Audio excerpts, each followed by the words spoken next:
Part 1. On the Waves and in the Snow, Plymouth, 1620 to 1621.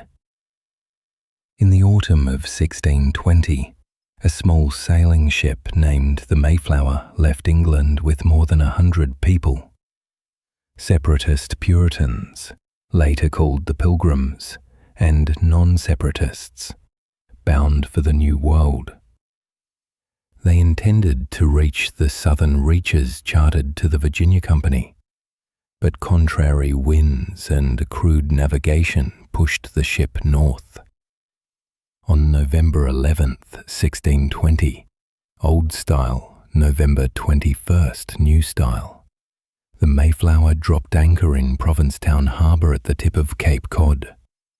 There the company realized they were outside the bounds of their original patent. If they went ashore without a new agreement, disputes over authority were likely. In the damp, cold hold, they drafted a short document, later called the Mayflower Compact. It pledged that the signers would combine ourselves together into a civil body politic, to enact just and equal laws for the general good, and to obey those laws. John Carver signed first. He would become the colony's first governor, followed by William Bradford, William Brewster, Miles Standish, and many other heads of families. No king or noble presided. It was a mutual promise to govern themselves in a world of scarcity. Their civilization at that moment amounted to canvas and timber, a few barrels of meal, a small stock of iron tools, a handful of matchlock muskets, and a thin sheet of paper of their own making. In the days that followed, small landing parties scouted for a settlement site. They traced the sandy shore, saw the remains of native villages abandoned after recent epidemics, and came upon burial places and caches of corn hidden beneath the sand. The east wind thickened like smoke.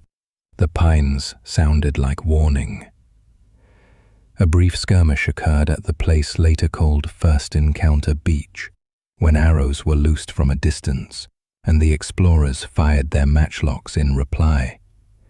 No one was killed. The incident made plain that they had arrived in a land with its own inhabitants and order, and that future relations could not rest on the newcomers' wishes alone. By mid-December 1620, the scouts found a natural harbor with fresh water and a moderate slope. They named it Plymouth, after the familiar port in England.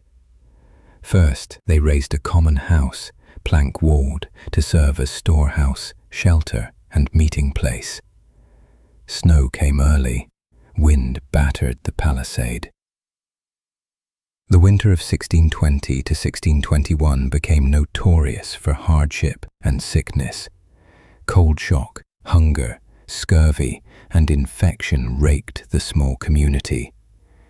Bradford recorded that in the first months more than half of the company died. The stronger tended the sick, cut wood, carried water, and dug graves. Burials were quiet, the better not to advertise weakness to unfriendly eyes along the coast. At times the flame of hope shrank to embers in a northeaster.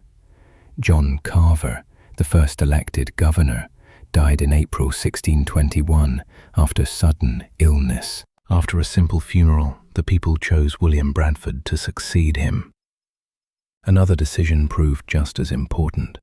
They entrusted the organization of defense and outward dealings to Miles Standish, a soldier of experience.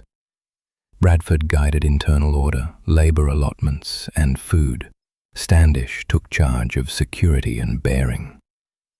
In poverty, the assignment of roles was essential to keep discipline. Then, in March 1621, as the ice withdrew, the most surprising event occurred. A native man walked straight into the half-built village and greeted the English in English. His name was Samoset, an Abenaki who had picked up the language through coastal trade with fishermen and ships. He exchanged news, promised to return, and did so, this time with Tisquantum, better known as Squanto, a Wampanoag who had been seized years earlier and taken to Europe and back. He spoke better English and understood the techniques of both worlds. From that point, the story of Plymouth turned on a narrow but fortunate hinge. Meetings that led to negotiations with the Wampanoag sachem Massasoit, Usamaquin, and to a compact of peace, each side not to harm the other, to aid one another in danger, and to return lost goods. Bradford credited Squanto again and again in the months that followed, teaching them to plant corn with fish as manure, guiding them to the fishing banks, interpreting in talks, and leading along the beaten paths. Without such practical counsel, the first planting season could hardly have succeeded. Cornhills were squared, and small fish buried beneath. The sandy loam of the shore did its work. Beside the corn grew beans and squash, the three sisters, suited to the temperate climate new to many of the English. As the plants rose, the immediate fear of starvation receded, replaced by a longer worry, setting rules for living together in a plural landscape. Through the spring and summer of 1621, Plymouth raced the seasons while practicing self-government in the spirit of the Compact. They voted to apportion planting plots to families, set common workdays for public tasks, rotated night watches, and recorded loans of tools in a ledger. These were ordinary village motions, but in a thinly peopled wilderness, they became the backbone that kept a tiny community from fraying under fatigue and doubt. Sickness still lurked. Sparks once caught the roof of the common house. News from the sea arrived rarely. Gifts from the Wampanoag, fish, baskets of corn, were traded for hatchets, beads, or hours of help. A fragile web of give and take slowly formed. In the first audiences, Massasoit came with his company to Plymouth and sat across from Bradford and Standish. Terms were spoken plainly, supported not by elaborate prose, but by direct promises and the exchange of gifts. Barter was a dialect of trust. The colonial records say the agreement held for years, though not always quietly, and later subject to grave turns. But in the beginning, it spared the colony the danger of isolation. In the autumn of 1621, the first corn harvest proved decent.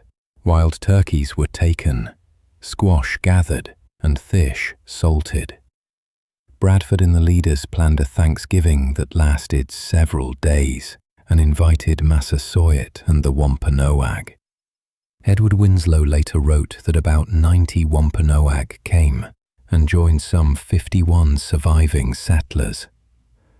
There were musket salutes, archery, games, and shared food, including venison brought by the Wampanoag. Looking back, Americans would view the occasion as one of the origins of Thanksgiving. At the time, it functioned as a political and social rite, shoring up the treaty, certifying a season of survival and defining a community. No longer castaways, but people of a place with a name, laws, and friends. All through the first year, death could not be ignored. Many women died, children too. The elderly were few. Names of the dead were entered, graves were unadorned, possessions passed to the living. Winter's discipline, tending fires, keeping watch, dividing rations, turned into summer's habit. Planting, fencing, mending boats, a sense of thin but durable law appeared in small things. fence disputes settled by arbiters, lost items recorded, hours of common labour chalked on the wall of the common house. The Mayflower remained until April 1621 and then sailed for England. None of the compact's signers returned on her, a decision of life and death. To stay was to risk another famine, a fresh outbreak of conflict, a second winter. To stay was also to keep faith with the promise of a law-governed community. Within the settlement, obvious assignments hardened into structure. Bradford was no despot. He frequently consulted, sometimes in broad meeting, sometimes with heads of households. Standish dug shallow trenches, mounted small pieces, and drilled the alarm. William Brewster, elder and lay pastor, read scripture and preached on Sundays. Edward Winslow served as messenger and correspondent. Religious discipline could be stern, but in governance they were practical. Whatever added food, reduced conflict, and kept the alliance took priority. Mid-year, a small fire broke out in the common house, a fallen ember, and was quickly put out. Rules for hearths, stores, and watches were tightened. Another incident with drunken disorder ended in a sentence of labour, among the first public penalties to warn the community. Everything was written down, for in a world where courts were a board and a few men holding several jobs, record-keeping was the infrastructure of law. Relations with native neighbours were not uniformly friendly. Squanto, out of personal motives or hopes, sometimes exaggerated his influence among the groups to raise his standing. Standish could be severe in answer to threats. Rumour and illness hung like a cloud. Even so, the treaty with Massasoit, in its early years, held. When Massasoit later fell gravely ill, Winslow visited and helped care for him, an oft-cited sign of goodwill. The practicality of both sides to coexist in order to survive proved decisive. Coastal traders and fishermen passing through sold, traded, or lent ironware, nets and hatchets, taking furs, fish, or timber in exchange. Such contacts opened Plymouth's eyes to the rough and lively North Atlantic network, English, Dutch, French and Portuguese ships, and the seasonal bustle of the Newfoundland grounds. Geography shaped economy.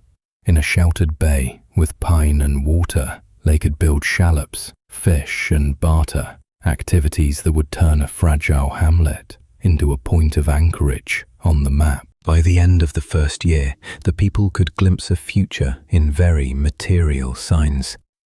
Fuller corn bins, tighter byres, boats hauled and launched on a schedule, and weapons stored and maintained properly. The spirit of the compact, voluntarily making law for the common benefit, was repeated in small decisions. Who watched at night? Who went to the woods? Who worked the flats? Who kept the book? Season by season, experience became habit. Habit a norm. A nation does not appear in a single constitution. It is pre-constitutionalized by countless village rules of this kind. Survival, however, does not automatically turn to prosperity. Debts to European investors remained. Competition with other colonies would come. Land had to be allotted fairly to prevent quarrels. Bradford understood that property and personal incentive could raise output. Records show that in later seasons, he experimented with allotting plots to households rather than collective labour, and productivity rose with direct responsibility. Communal spirit was not the enemy of ownership. It was the frame. The community set the rules. Individuals played well within them so that all could benefit. That was a seed of institutional and economic thinking that would grow over centuries. Across 1620 to 1621, 2 layers of infrastructure were laid upon Plymouth's ice, sand, and pine. 1. The material layer. The common house, cornhills, fences, landing place, stores, and watch lines. 2. The invisible layer. Commitment to law, the compact, the habit of voting, ledgers, arbitration, norms for common labor, social rights, audiences, thanksgiving, and alliance with the native people. Unseen, these shaped behavior, lowered coordination costs, and built trust, the social capital required for all later growth. As the second winter neared, the survivors were no longer storm-tossed passengers, but inhabitants of a place called Plymouth, where they made law, kept law, and worked together. Want still pressed. Risk stood at the forest's edge. Quarrels warmed in the hearthlight. But a minimal social structure held. Someone recorded, someone tended the sick, someone kept the watch, someone bargained with neighbors. That is how a community takes root, not by grand slogans, but by small acts performed on time. Looking back, people often box Plymouth into neat myths. The first Thanksgiving, a proto-social contract, the beginning of a nation. The reality of 1620 to 1621 was harsher and more complicated. Cold and hunger, disease and loss, tinder for intercultural conflict, an alliance with Massasoit, both bridge and bamboo span, ledges that could err and promises that could fray. Yet in that difficulty, the features that would later mark America appeared in outline. Local self-rule, consent-based law, measured deterrence, alliances grounded in practical benefit, the transfer of techniques for farming, fishing, and hunting, and institutional experiment, from common labor to household allotments. No single detail was grand, but together they made a beginning sturdy enough to accept a wider future. From a sheet of paper signed on a wind-blown ship, to a spoken treaty between 2 communities by the sea, to a harvest Thanksgiving, these 3 layers of commitment laid the foundation for what would follow in the next century. Town assemblies, busy ports, schools, cart paths turned to roads, and contracts across the ocean. Plymouth 1620 to 1621 was not the only beginning of American history, but it was clear enough to show the silhouette of what might come, a people learning to govern from the bottom up, to connect through trade and law, to survive by skill and alliance, and to grow by the power of good habits, recorded and repeated. When the Mayflower finally turned for Europe, those who remained on the other shore had no path back. They took root with labor and with promises. The east wind still worried the pines. Snow would fall for many seasons. Sickness could strike again. But trust in one another and with neighbors had taken hold. From Plymouth's cold and brine, a current of institutions began to flow. Respect for common laws of their own making, contracts kept, work divided, ledgers kept, disputes handled by rule, and promises kept, even when hungry. That was the seed of a republic that would spread along the coast and into the continent. Not a brilliant beginning, but strong enough to bear a long history. Local self-government and the Atlantic trade, 1619 to 1770s. 1. Summer 1619, a meeting room in Jamestown and a ship's hold off the coast. In July 1619, at Jamestown, Virginia, elected English colonists gathered in a wooden church and opened the first session of the House of Burgesses, the earliest representative legislature in English North America. They debated tobacco taxes, frontier defense, and public morals. The rules sounded small: beer prices, common granaries, compulsory work hours, but they were the first shape of local self-rule, people choosing delegates to manage their own affairs. Later that summer, a Dutch-Portuguese privateer anchored near Point Comfort. On board were 20 odd Africans, among the earliest recorded in Virginia. In the decades that followed, coerced labor, including enslaved Africans and indentured servants, flowed into the tidewater. The new order of labor carried two moral colors: voting freely in the meeting hall and bondage in the fields. 2. New England town meetings, the habit of self-management. In Plymouth, 1620, and then Massachusetts Bay, 1630, New England villages organized town meetings. Free men voted on roads, fences, night watch, parish taxes, and the division of common lands. The minutes recorded details: who left a fence broken and paid a fine, who skipped watch and owed compensation. These small ordinances created an invisible infrastructure, habits of deliberation, consensus, and record-keeping that later soaked into every level of government.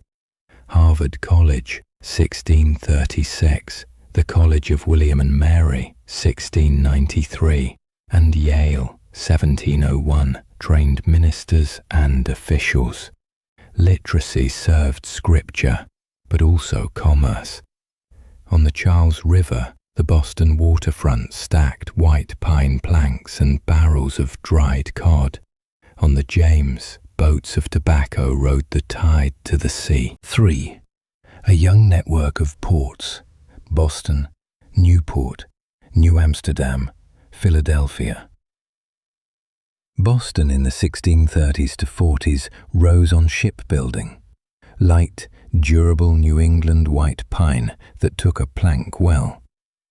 Newport, Rhode Island, soon became a center for rum and Atlantic trade. Some merchants later entered the transatlantic slave trade. New Amsterdam, taken by the English in 1664 and renamed New York, sat at the mouth of the Hudson, a hinge for furs and grain reaching the interior. William Penn's Philadelphia, 1682, founded on Quaker toleration, quickly became the busiest mid-Atlantic port. Flour, timber, flaxseed and salted meat out, ironware, woolens and hardware in. In the Carolinas and Georgia, rice and indigo became staples, built on enslaved labor and the hydraulic skills of Africans from Senegambia and Sierra Leone. The South grew rich on plantations. The North grew rich on ships, joinery, barrels, cordage, and marine insurance. 4. The Navigation Acts, trade rules and the art of working around them. Parliament sought customs and control through Navigation Acts, 1651, 1660, 1663, and after. Colonial staples, sugar, tobacco, naval stores, indigo, had to move in English ships through English ports, paying English duties. Ocean winds rewarded flexible practice. Colonial merchants complied just enough and evaded just enough, touching at Barbados, Jamaica, Madeira, or the Azores, and redocumenting cargo. A culture of accounts, paperwork, and bargaining grew alongside Puritan ethics: receipts, bills of lading, customs bonds. The traffic formed a triangle. New England cod fed Caribbean plantations. Molasses came back to be distilled into rum. Rum sailed to West Africa to purchase captives. Captives crossed to the Caribbean and mainland. From there, sugar, indigo, rice, and tobacco went to Britain. Not every ship sailed every leg, but the network of ship owners, insurers, factors, distillers, planters, and bankers, and their letters of credit, was the backbone of prosperity. 5. Conflict and alliance. The Pequot War, King Philip's War, and the Covenant Chain. Within the trade web lay a human frontier. The Pequot War, 1636 to 1638, ended in a devastating defeat for the Pequot and a redistribution of land. King Philip's War, 1675 to 1676, Metacom of the Wampanoag against New England, burned towns and, proportionate to population, became one of the deadliest conflicts in colonial history. Afterward, New England tightened palisades, musters, and taxes.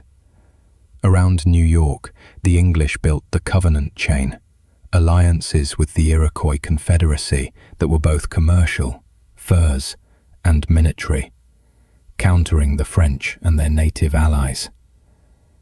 In Pennsylvania, William Penn sought consent with the Lenape through treaties and public purchases, helping Philadelphia skirt some early confrontations. 6. Selective toleration and the policing of morals. Maryland's Toleration Act, 1649, protected Christian worshippers with limits, while Massachusetts enforced blue laws, Sunday commerce bans, dress codes, and fines for drunkenness. Quakers suffered in Boston, but found refuge in Pennsylvania. Rhode Island sheltered dissenters. Religious variety did not erase tension, but it created a legal capacity to coexist, a non-material asset that kept trade steady. 7. Printing, newspapers, and a trial that set a marker for free speech. By the early 1700s, presses ran in Boston, Philadelphia, and New York. Benjamin Franklin arrived in Philadelphia in 1723, made the Pennsylvania Gazette, and wrote Poor Richard's Almanac, 1732 to 1758. In New York, 1735, the printer, John Peter Zenger, was tried for seditious libel. A jury acquitted him after Andrew Hamilton argued that truth should defend political criticism. The case did not rewrite English law overnight, but it planted a milepost for press freedom in the colonies. Franklin later served as joint postmaster and then postmaster general for the colonies, 1753, rationalizing routes from Boston to Williamsburg, placing mile markers, and improving schedules and rates. Faster letters, manifests, and bills of exchange lowered transaction costs for trade. 8. Salutary neglect, a gap in power that trained self-rule. From the late 1600s to mid-1700s, London often neglected the colonies. Salutary neglect. Royal governors, short of salaries and dependent on colonial appropriations, bargained with local assemblies. Boston's town meetings kept deciding road funds. The House of Burgesses still set tobacco policy and local taxes. Quaker Pennsylvania tried to avoid war and preferred negotiation. The default habit took shape. Public problems were handled by the public locally, not by orders from afar. 9. A consumer boom before a political revolution. Between roughly 1730 and 1770, British goods, printed cottons, Staffordshire ceramics, Sheffield cutlery, tea, sugar, window glass, flooded the market.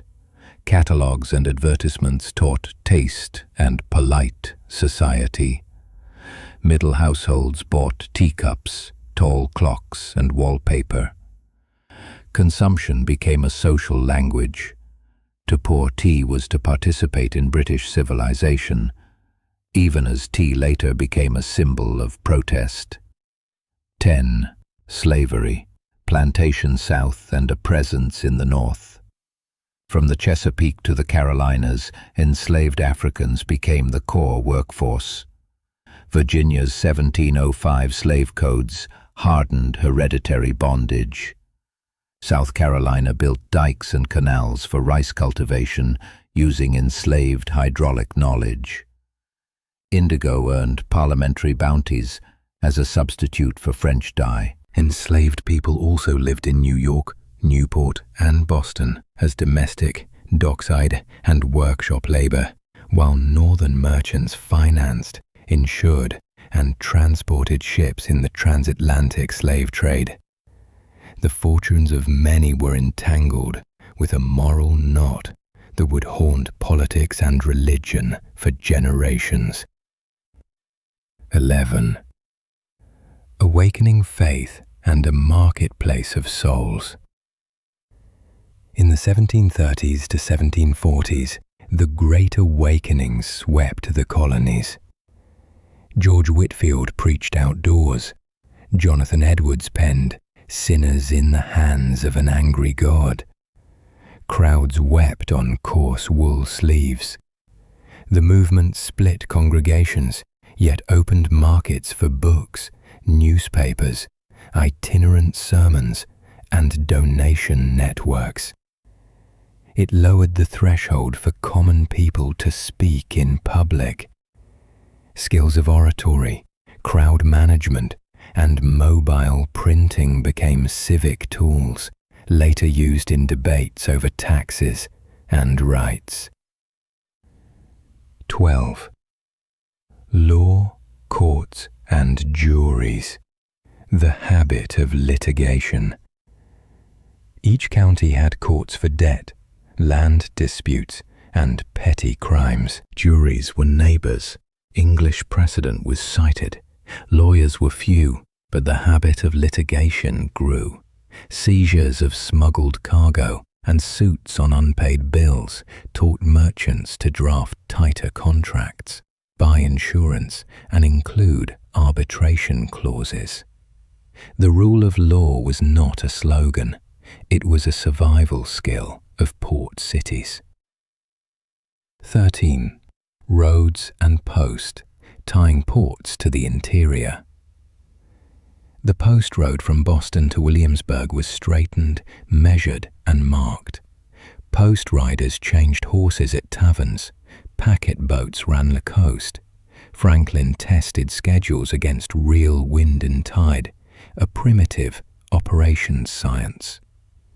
Mail arrived quicker, silver prices converged across ports, and bills of exchange circulated more smoothly. 14. Hard borders of soft money. The colonies lacked coin. Many issued paper money, bills of credit, from the 1690s onward. London pushed back with currency acts. Merchants learned multi-currency accounting. Spanish silver, English shillings, local paper, and bills drawn on London houses. A literate sailor could not only keep a log, he could read an exchange table. 15. From meadows into the woods, Scots-Irish and the backcountry. From the 1730s, Scots-Irish migrants moved into the Appalachians, homesteading the Shenandoah and Piedmont. They brought Presbyterian elders, large kin groups, and fierce self-help. County courts were distant.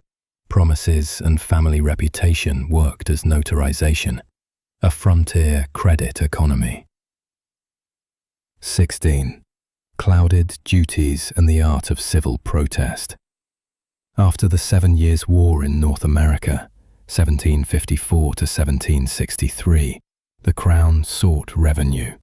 The Sugar Act, 1764, Stamp Act, 1765, and Townsend Duties, 1767. At first, this was a quarrel over finance and authority, not independence. Ports protested by procedure, petitions, non-importation agreements, refusing to sign manifests. The Sons of Liberty emerged. John Hancock's sloop Liberty was seized in 1768. In Admiralty courts, lawyers attacked general warrants, writs of assistance. Local assemblies and town meetings became the stage for arguments about power and tax. 17. A surge of print and public argument. The Boston Gazette, Pennsylvania Journal, and New York Journal ran open letters and essays on no taxation without representation. Cheap pamphlets spread through taverns and fish markets. Readers declaimed to crowds. Words ran ahead of bullets for years as people practiced speaking, writing, listening, and rebuttal. 18. A morning on the wharf. Goods, papers, people. Boston, early 1760s.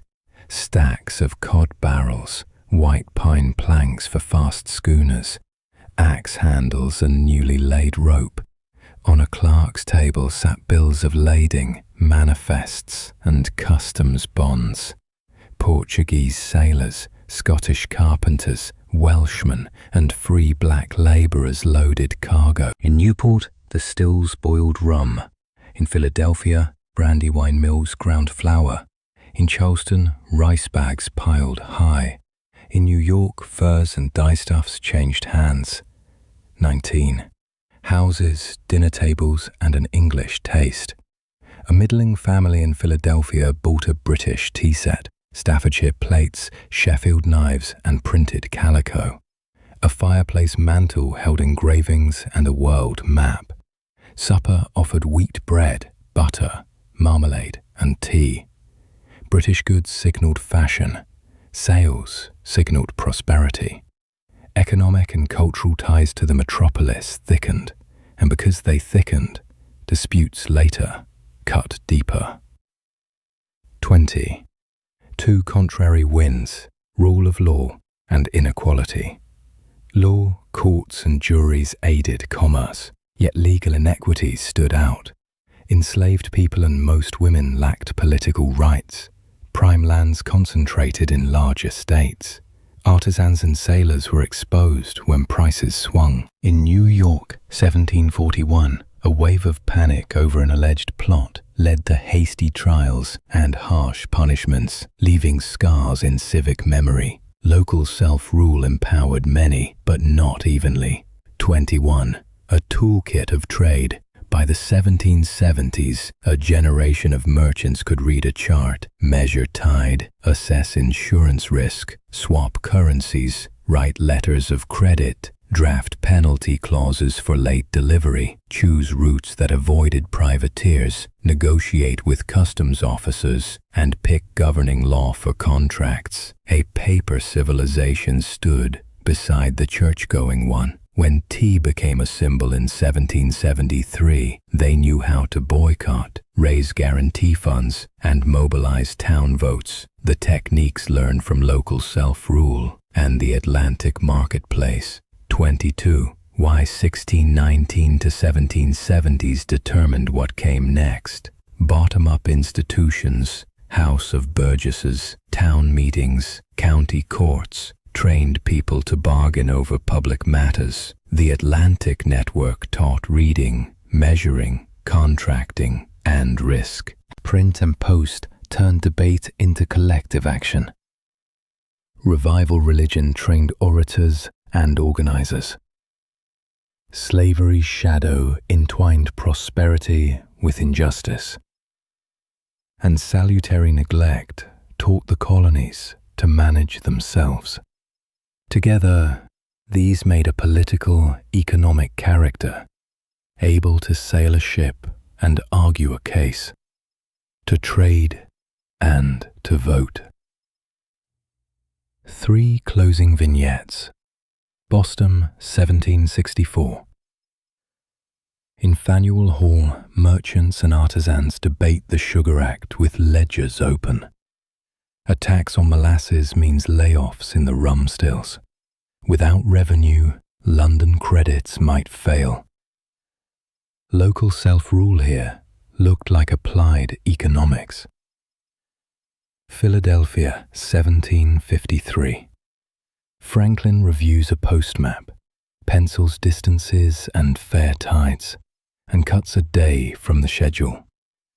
An hour saved becomes profit for merchants and speed for the public sphere.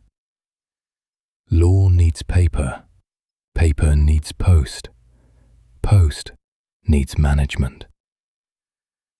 Charleston, 1768. White rice bags lift aboard. Nearby, new arrivals are recorded as living cargo. A planter draws a bill. A merchant notes an insurance premium.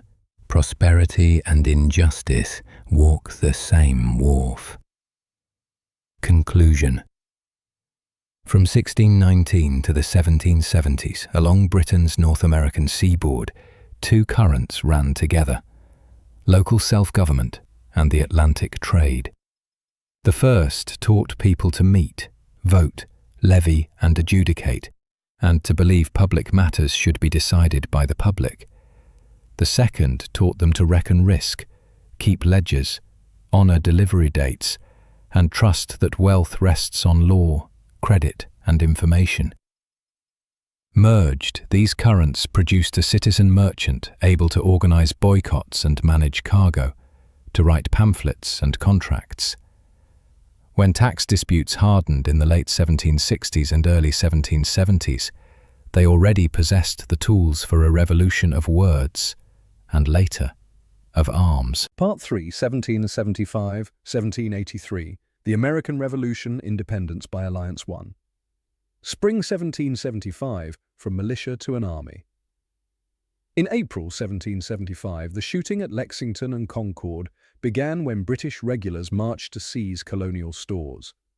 Massachusetts militia returned fire along stone roads and forced a fighting withdrawal to Boston, firing from fences and woods. In June at Bunker Breed's Hill, the Americans finally gave way for lack of powder, but inflicted heavy losses, proof that organized farmers could stand against professionals. The Second Continental Congress in Philadelphia, May 1775, appointed George Washington commander-in-chief of the Continental Army. The army lacked muskets, coats, flour, and above all powder, but it drew on colonial infrastructure provincial assemblies, committees of safety town depots. In the winter of 1775-1776, using cannon hauled by Henry Knox from Fort Ticonderoga over snow and ice, Washington emplaced guns on Dorchester Heights. In March 1776, the British evacuated Boston. 1776, a declaration and a coalition. Throughout late 1775 and early 1776, several colonies drafted provisional constitutions and cut ties with royal governors. Pamphlets and newspapers argued the case. Thomas Paine's common sense made independence seem both moral and practical. On July 4, 1776, the Declaration of Independence was adopted, asserting that all are created equal and that legitimate government rests on the consent of the governed. From then on, the war ceased to be a tax quarrel and became a war for sovereignty. The battlefield was brutal. In the summer 1776, General William Howe landed on Staten Island, defeated Washington at Long Island, and took New York. The Americans lost Fort Washington and retreated across New Jersey to the Pennsylvania shore. On Christmas night, Washington crossed the Delaware, struck Trenton, capturing Hessian troops. A week later, he won at Princeton. These small victories had large effects on morale. The army could move, choose its blows, and win. 1777-1778 Saratoga, and the key called Alliance British Strategy. In 1777, aimed to cut the colonies along the Hudson. General Burgoyne advanced from Canada. Howe turned south to take Philadelphia, winning at Brandywine and Germantown. Burgoyne was stopped by American forces under Horatio Gates and Benedict Arnold at Saratoga, September-October 1777, and surrendered. The strategic effect was immense. France concluded the rebellion could succeed. Benjamin Franklin's mission in Paris bore fruit. Early in 1778, France signed treaties of alliance and commerce with the United States, recognizing independence and committing to war until it was secured. The alliance changed the global balance Britain had to fight in Europe, the Caribbean, and the Indian Ocean. The French fleet challenged British sea control. Meanwhile, the winter at Valley Forge, 1777-1778, tested the army hunger-cold smallpox. Baron von Steuben, a Prussian officer, wrote and drilled a training regimen in American camps, teaching companies to form maneuver and fire by volley. When the army left camp in spring at Monmouth, June 1778, it fought as a true army. 4 at sea and in the ledger war by Czech ships and flags. On the Atlantic, American privateers under congressional commissions seized British merchantmen, disturbing credit and raising insurance rates. On land, Robert Morris organized wartime finance, issuing Continentals, borrowing in France and the Netherlands, structuring a treasury and drawing bills to feed the army. John Paul Jones's Bonhomme Richard defeated HMS Serapis 1779, a symbolic blow that showed Americans would not only defend but also strike. 1778-1781, the war shifts south. In 1778, Britain shifted strategy to the south, where Loyalist support and export staples were strong. Savannah fell 1778. Charleston surrendered in May 1780 with thousands of prisoners, a severe loss. Camden, August 1780, was a disaster. Americans learned again the arts of small war. Francis Marion Swamp Fox and partisan bands cut British communications across the Carolinas. In the back country, the Battle of Kings Mountain. October 1780 saw frontier militia defeat Loyalist forces under Patrick Ferguson, changing momentum. Nathaniel Greene took command in the south and adopted a fight, withdraw, exhaust, and divide strategy, forcing the British to chase across rivers. In January 1781, Daniel Morgan won at Cowpens, trapping Banastre Tarleton with a layered formation of militia, Continentals, and cavalry. Guilford Courthouse, March 1781, was a tactical British win with crippling losses. Cornwallis moved into Virginia, seeking a seaport link to the fleet. 6 Yorktown, 1781, the fruit of an alliance. In summer 1781, Washington and Rochambeau marched secretly from New York to Virginia. Admiral de Grasse sailed north from the Caribbean. On September 5, 1781, the Battle of the Chesapeake denied the British fleet a relief. On land, the combined American-French force besieged Yorktown, stormed the parallel redoubts, one assault column, including Alexander Hamilton, and pounded British works. Cornwallis surrendered on October 19, 1781. In London, the news toppled confidence. The political will to continue collapsed. 1782, 1783, negotiating borders for a nation.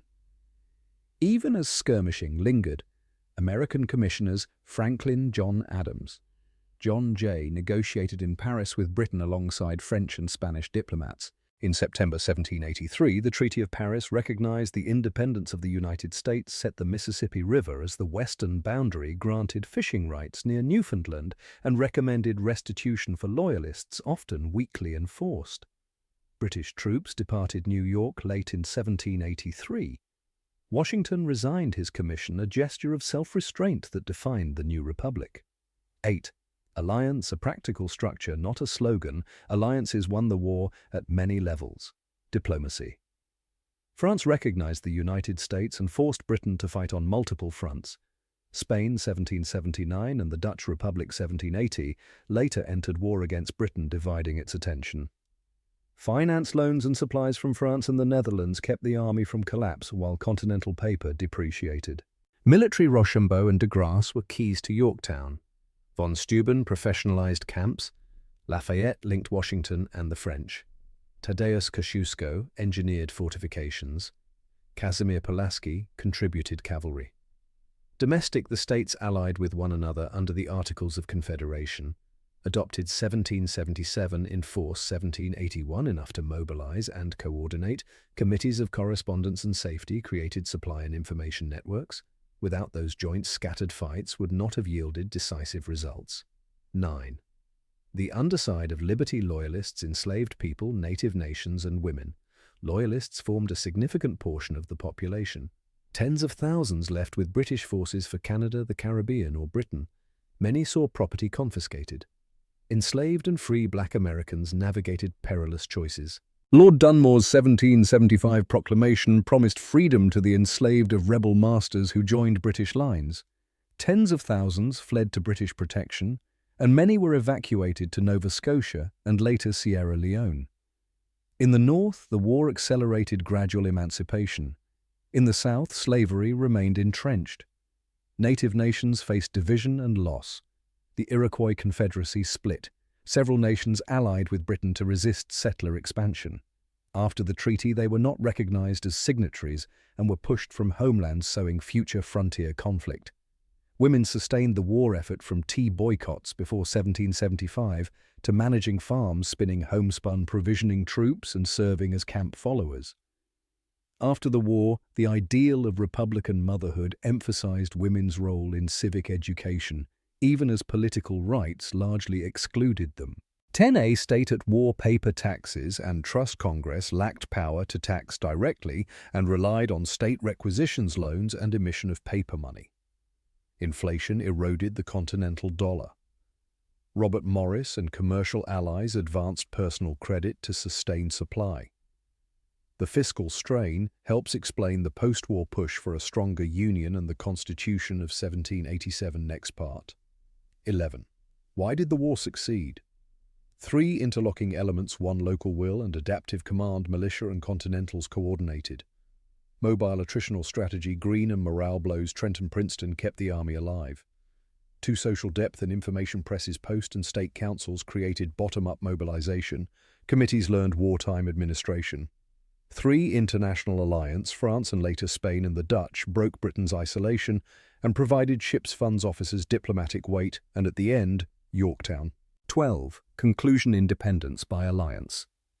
By 1783, a war-tested republic stood with a clear lesson. Liberty is not only will, it is the capacity to create and keep alliances among the states themselves, between soldiers and civilians and merchants, and between the United States and maritime powers abroad. From town meetings, the Americans learned to talk to each other. From the Atlantic, they learned to talk to the world. When Washington sheathed his sword and returned to Mount Vernon, he left a message of self-discipline and union, the strands that would bind a cluster of states into a nation. 1787–1791, the Constitution and the Federal Financial System. 1. From a loose league to the need to upgrade the state. After 1783, the Articles of Confederation left a weak central government, no direct taxing power, no national bank, no permanent federal judiciary, and no power to enforce law on individual citizens. Congress could only requisition quotas from the states. Many states were debt-laden, paper money depreciated, and international credit was poor. In the winter of 1786–1787, Shays' rebellion in Massachusetts, rooted in debt and taxes, exposed the risk when the state is too weak, both order and credit fail. In this climate, leaders such as James Madison, Alexander Hamilton, and George Washington pushed for a constitutional convention to repair and then rewrite the machinery of government. 2. Philadelphia, 1787, drafting a government both strong and constrained. From May to September 1787 in Philadelphia, 55 delegates debated behind closed doors, but kept detailed notes. 3 big building blocks shaped the document: Virginia Plan Madison, a national government with a bicameral legislature apportioned by population, an independent executive, a federal judiciary, and a limited veto over state laws. New Jersey Plan, retain a single chamber with 1 vote per state, but increase federal power over taxation and commerce. The Great Compromise, a House of Representatives by population, a Senate with 2 seats per state. Other sensitive compromises: 3/5 for apportioning House seats and direct taxes. Each enslaved person counted as 3/5 of a free person. Transatlantic Slave Trade Congress could prohibit it after 1808. Before then, a maximum $10 duty per imported person. Fugitive Slave Clause required the return of enslaved persons who fled to another state. Commerce and tariffs. The federal government controlled interstate and foreign commerce and could levy import duties. Export taxes were forbidden. Electoral College, the president chosen by electors, a 4-year term, a qualified veto subject to override, appointments with the Senate's advice and consent, separation of powers and checks and balances. Article 1, Legislative. Article 2, Executive. Article 3, Judicial. Supremacy Clause. Federal laws and treaties are the supreme law of the land. On September 17, 1787, the Constitution was signed. It would take effect only after ratification by 9 of 13 state conventions, a large test of public will. 3. The ratification debate, Federalists versus Anti-Federalists. In 1787-1788, the pamphlet war exploded. Federalist Hamilton Madison J. wrote the Federalist Papers arguing for a stronger but constrained union, checking factions and extending the Republic across a large sphere to diffuse interests. Anti-Federalists. Patrick Henry George Mason, Elbridge Gerry and others feared concentration of power and demanded a Bill of Rights to protect free speech, religion, press, due process, arms, etc. Key timeline: Delaware ratified 1st December 1787, Pennsylvania, New Jersey, Georgia and Connecticut followed. Massachusetts, February 1788, ratified with recommended amendments, an approach later used by Virginia and New York. New Hampshire became the 9th state, June 1788, triggering implementation in 1789 for the ratifying states. Virginia and New York. June-July 1788, ratified, narrowly helped by the promise of future amendments. North Carolina and Rhode Island joined later after the Bill of Rights was underway. Result: a living constitution strong enough to tax, borrow and enforce, yet bound by courts, Congress elections, and soon a Bill of Rights. 4. Launching the new government, 1789, meshing the institutional gears. In April 1789, George Washington took the oath in New York. The cabinet emerged: Alexander Hamilton Treasury, Thomas Jefferson State, Henry Knox War, Edmund Randolph Attorney General. 3 foundational acts. Judiciary Act of 1789 created a Supreme Court, 6 justices, 3 federal circuit courts and 13 district courts. Section 25 allowed Supreme Court review of highest state court judgments that implicated federal law or the Constitution, establishing federal judicial supremacy. Tariff Act of 1789 imposed import duties to raise revenue and offer modest protection. Bill of Rights. Madison proposed 12 amendments. 10 were ratified by the states as Amendments 1X, 1791. Amendments IX guaranteed core liberties: speech, press, religion, assembly and petition 1, arms 2, no peacetime quartering 3, reasonable searches and seizures 4, due process, self-incrimination takings v, fair criminal trial 6, civil jury 7, no cruel and unusual punishments 8, unenumerated rights 9, and powers reserved to states, people x 5, Hamilton and the problem of restoring credit. To make the young republic durable, it had to pay on time and create a capital market.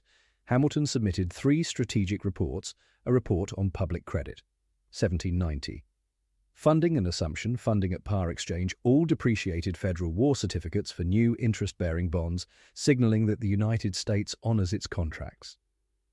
Assumption. The federal government would assume state debts, consolidating them into a single national ledger, raising credit and tying creditors' interest to the Union. Opposition Southerners, many states had paid much of their debt, called it unfair. Others decried speculation. The dinner table. Compromise of 1790. Jefferson, Madison, Hamilton yielded assumption in exchange for placing the permanent capital on the Potomac Residence Act. 1790, the future Washington, D.C., B Bank of the United States.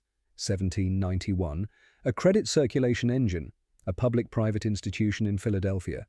Issued redeemable banknotes, served as federal depository, discounted bills of exchange, and moved capital across states. Constitutional debate. Jefferson and Madison read Article 1 narrowly: bank not listed. Hamilton invoked the necessary and proper clause, means appropriate to taxing, borrowing, and regulating commerce. Washington signed, setting a precedent for implied powers. C. Report on Manufactures, 1791. Encouraging industry, proposed selective tariffs, domestic bounties, transport improvements, and infant industry protection. Congress did not adopt it wholesale, but the industrial vision took root. Also, the 1791 excise on whiskey to secure internal revenue, touching off frontier resistance. The Whiskey Rebellion of 1794 lies beyond this part, but flowed from this policy.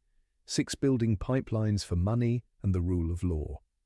The parts worked in concert: customs duties plus the whiskey excise, predictable treasury revenues. A national bank, safe depository circulating credit, standardized federal payments across states. The Federal Judiciary Act, ultimate arbiter for contracts, debts, and federal-state conflicts. The Bill of Rights, political legal trust that citizens' and investors' basic liberties were shielded. By 1791, federal securities appreciated, rates settled into order. Interstate commerce flowed more smoothly, and international credit improved. The constitutional fights, the Bank Clause interpretation, simultaneously traced the outlines of two parties, Federalists versus Democratic Republicans. 7 unresolved problems: slavery, the West, and federal-state balance.